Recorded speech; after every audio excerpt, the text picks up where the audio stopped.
आकाशवाणी भोपाल से प्रस्तुत हैं प्रादेशिक समाचार।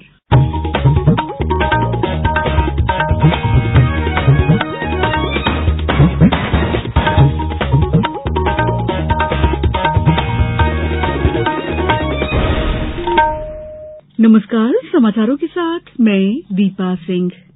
सबसे पहले मुख्य समाचार। राष्ट्रपति द्रौपदी मुर्मू ने कहा है कि महिलाओं की बढ़ती भागीदारी से ही समाज का सर्वांगीण विकास संभव है। सरकार ने देश में अरहर और उड़द के भंडार की वास्तविक मात्रा घोषित करने के दिए निर्देश। देश में सबसे ज्यादा किसान क्रेडिट कार्ड मध्यप्रदेश के पशुपालकों को उपलब्ध करवाए गए। और जबलपुर से गोंदिया के लिए शुरू हुई नई पैसेंजर यात्री गाड़ी। अब समाचार विस्तार से। राष्ट्रपति द्रौपदी मुर्मू ने महिलाओं के प्रयासों की सराहना करते हुए कहा है कि महिलाओं की बढ़ती भागीदारी से ही समाज का सर्वांगीण विकास संभव है। राष्ट्रपति ने आज नई दिल्ली में पंचायतों के प्रोत्साहन पर राष्ट्रीय सम्मेलन का उद्घाटन किया और राष्ट्रीय पंचायत पुरस्कार प्रदान किए। इस अवसर पर राष्ट्रपति ने कहा कि महिलाओं को अपने लिए, अपने परिवार के लिए और समाज के कल्याण के लिए निर्णय लेने का अधिकार होना चाहिए। उन्होंने महिलाओं से ग्राम पंचायतों के कार्यों में सक्रिय रूप से भाग लेने का भी आग्रह किया। राष्ट्रपति द्रौपदी मुर्मू ने ग्रामीणों को अपने गांव को अपनी पसंद के अनुसार विकसित करने का अधिकार दिए जाने पर भी जोर दिया। गांवों के विकास में पंचायतों की भूमिका के बारे में राष्ट्रपति ने कहा कि पंचायत न केवल सरकारी कार्यक्रमों और पहलों को लागू करने का एक साधन है, बल्कि अग्रणी नेतृत्व, योजनाकारों, नीति निर्माताओं और नवप्रवर्तकों को प्रोत्साहित करने का भी स्थान है। उपभोक्ता मामलों के मंत्रालय ने कहा है कि सरकार ने देश में अरहर और उड़द के भंडार की वास्तविक मात्रा घोषित करने का निर्देश दिया है। विभाग ने स्थिति का जायजा लेने के लिए कर्नाटक, मध्यप्रदेश, महाराष्ट्र और तमिलनाडु राज्यों में विभिन्न स्थानों का दौरा करने के लिए 12 वरिष्ठ अधिकारियों को भेजा था। व्यापारियों और राज्य के अधिकारियों के साथ बातचीत से पता चला कि ई पोर्टल पर पंजीयन और भंडारण में वृद्धि हो रही है। उपभोक्ता मामलों के विकास के सचिव रोहित कुमार सिंह ने आज इन अधिकारियों के साथ बैठक की। केंद्र ने राज्य सरकारों और जिला प्रशासनों को भंडारों का सत्यापन करने के निर्देश दिए हैं। इनमें भंडारण की जांच करना और अघोषित भंडारण पर कड़ी कार्रवाई करना भी शामिल है। महाराजा विक्रमादित्य शोध पीठ द्वारा कल उज्जैन में एक भारत श्रेष्ठ भारत कार्यक्रम का आयोजन किया जा रहा है। त्रिवेणी संग्रहालय में आयोजित इस एक दिवसीय कार्यक्रम में 2 नाट्य प्रस्तुतियां दी जाएंगी। पहली प्रस्तुति पेरिनी तांडवम की होगी, जिसे पद्मश्री नटराज रामकृष्ण गल्लेजा रंजीत ग्रुप वारंगल द्वारा कोरियोग्राफ किया गया है, जबकि दूसरी प्रस्तुति भोपाल के राजीव सिंह निर्देशित वारंता विक्रमजीत सिंह की दी जाएगी। इन सांस्कृतिक प्रस्तुतियों का लुत्फ उठाने दर्शकों का प्रवेश निःशुल्क रहेगा। आकाशवाणी की लोकप्रिय कार्यक्रम प्रधानमंत्री की मन की बात पर आधारित विशेष श्रृंखला में आज सुनिए प्रधानमंत्री का वो संदेश, जिसमें उन्होंने लोगों से हथकरघा उत्पाद को बढ़ावा देने की अपील की है। 26 जुलाई 2020 को प्रसारित मन की बात कार्यक्रम की 67वीं कड़ी में प्रधानमंत्री ने लोगों से हैंडलूम अपनाने की अपील की थी। उनका कहना है कि जब हम हैंडलूम या शिल्प कार्य का कोई सामान खरीदते हैं तो हम दरअसल एक कारीगर को बढ़ावा देते हैं। भारत का हैंडलूम, हमारा हैंडीक्राफ्ट अपने आप में सैकड़ों वर्षों का गौरवमय इतिहास समेटे हुए है। हम सभी का प्रयास होना चाहिए कि न सिर्फ भारतीय हैंडलूम और हैंडीक्राफ्ट का ज्यादा से ज्यादा उपयोग करें, बल्कि इसके बारे में हमें ज्यादा से ज्यादा लोगों को बताना भी चाहिए। भारत का हैंडलूम और हैंडीक्राफ्ट कितना रीच है, इसमें कितनी विविधता है, ये दुनिया जितना ज्यादा जानेगी उतना ही हमारे लोकल कारीगरों और बुनकरों को लाभ होगा। बालाघाट जिले के तुषार बोल नहीं सकते, लेकिन स्वच्छता को लेकर जो जागरूकता उन्होंने फैलाई उसका जिक्र प्रधानमंत्री ने भी मन की बात में किया था।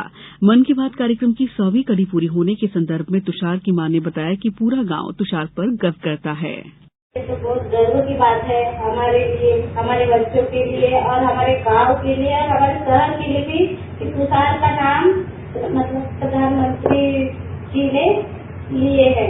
इससे हमको प्रेरणा मिलता है कि मतलब जो गंदगी है अपने गांव में, शहर में, उसको साफ सुथरा रखना चाहिए। जैसे बच्चे लोग गांव में स्वच्छता से प्रेरणा दे रहे सभी को, उसी प्रकार गांव शहर में सभी को अच्छे मतलब साफ सफाई से ज्यादा ध्यान देना चाहिए।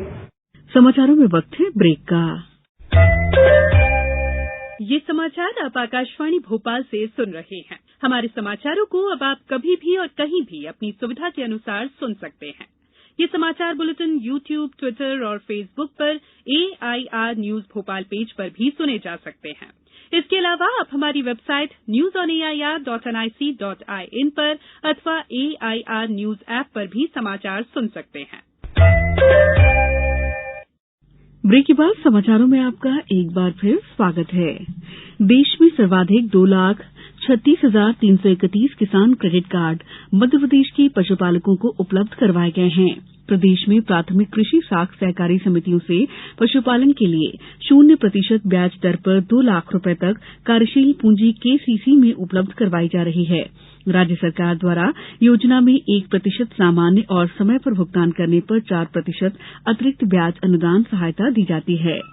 पशुपालन और डेयरी मंत्री प्रेम सिंह पटेल ने बताया है कि केंद्र सरकार द्वारा पशुपालन और मत्स्य व्यवसायिक किसानों की कार्यशील पूंजी आवश्यकताओं के लिए किसान क्रेडिट कार्ड सुविधा का विस्तार करने का निर्णय लिया गया है।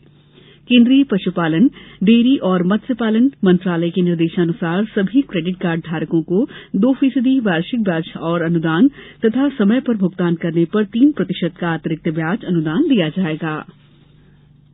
पश्चिम मध्य रेलवे ने आज जबलपुर से गोंदिया के लिए नई पैसेंजर यात्री गाड़ी का शुभारंभ किया है।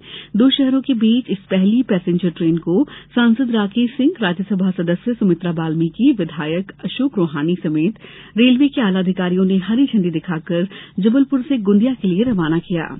जबलपुर गोंदिया गेज परिवर्तन के उपरांत इस रेलखंड पर यात्री गाड़ियों की सुविधा बढ़ाने के लिए जबलपुर से गोंदिया के बीच ये 10 कोच की पैसेंजर गाड़ी शुरू की गई है। आज से रीवा पनवेल के लिए जबलपुर होकर समर स्पेशल और बनारस से लोकमान्य तिलक टर्मिनस के लिए एक समर स्पेशल गाड़ी रेल प्रशासन द्वारा शुरू की गई है। नर्मदापुरम जिले का एकमात्र हिल स्टेशन पचमढ़ी इन दिनों पर्यटकों से गुलजार है। अधिकांश होटल पहले से ही बुक हैं। पचमढ़ी में घूमने के अनेक स्थान हैं, लेकिन यहाँ का सबसे प्रसिद्ध स्थान धूपगढ़ पॉइंट है। यहाँ से सूर्यास्त का अनोखा नजारा दिखाई देता है, लेकिन इसे कुछ दिनों के लिए बंद कर दिया गया है। सतपुड़ा टाइगर रिजर्व के SDO PB सिंह ने बताया कि धूपगढ़ पॉइंट की सकरी ढलान पर सड़क में पेबल टाइल्स लगाए जा रहे हैं, इसलिए 15 दिन तक आवागमन बंद रहेगा। 1 मई के बाद इसे पर्यटकों के लिए खोल दिया जाएगा। अब कुछ समाचार संक्षेप में। मुख्यमंत्री शिवराज सिंह चौहान ने आज नर्मदापुरम जिले के सतपुड़ा टाइगर रिजर्व के चूरना जोन में बरगद, आम और पीपल के पौधे लगाए। MSME मंत्री ओमप्रकाश सकलेचा ने MSME विभाग जावद कृषि उपज मंडी परिसर में मिलेट मिशन के तहत 2 मिलेट प्रोसेसिंग उद्योग स्थापित किए। शहीद चंद्रशेखर आजाद शासकीय अग्रणी महाविद्यालय झाबुआ के करियर काउंसलिंग विभाग की ओर से महाविद्यालय में 1 दिवसीय कैंपस स्मार्ट का आयोजन किया गया। राजगढ़ जिले में 5 मई को जनपद पंचायतों के मुख्यालय पर मुख्यमंत्री कन्या विवाह निकाह योजना के अंतर्गत सामूहिक विवाह का आयोजन किया जाएगा। छिंदवाड़ा में विशेष प्रचार अभियान के अंतर्गत शासन की विभिन्न योजनाओं पर केंद्रित एक प्रचार रथ द्वारा गांव-गांव में प्रचार किया जा रहा है। जिला दिव्यांग पुनर्वास केंद्र मुरैना में जिला स्तरीय दिव्यांग पंजा कुश्ती का आयोजन किया गया। सतना में लाडली बहना योजना का प्रचार रथ के माध्यम से प्रचार प्रसार किया जा रहा है। शहडोल में पावर प्लांट में ठेकेदारी का लाइसेंस दिलाने के नाम पर एक युवक से 29 लाख रुपए की ठगी हुई है। गुना जिले के 2 आदतन अपराधियों को 1-1 वर्ष के लिए जिलाबद्ध किए जाने के आदेश जारी किए गए हैं। नरसिंहपुर में नेशनल हाईवे 44 पर आज एक सड़क दुर्घटना में महंत कनक बिहारी दास सहित 2 लोगों की मौत हो गई। इस बुलेटिन में इतना ही। दीजिए इजाजत। नमस्कार।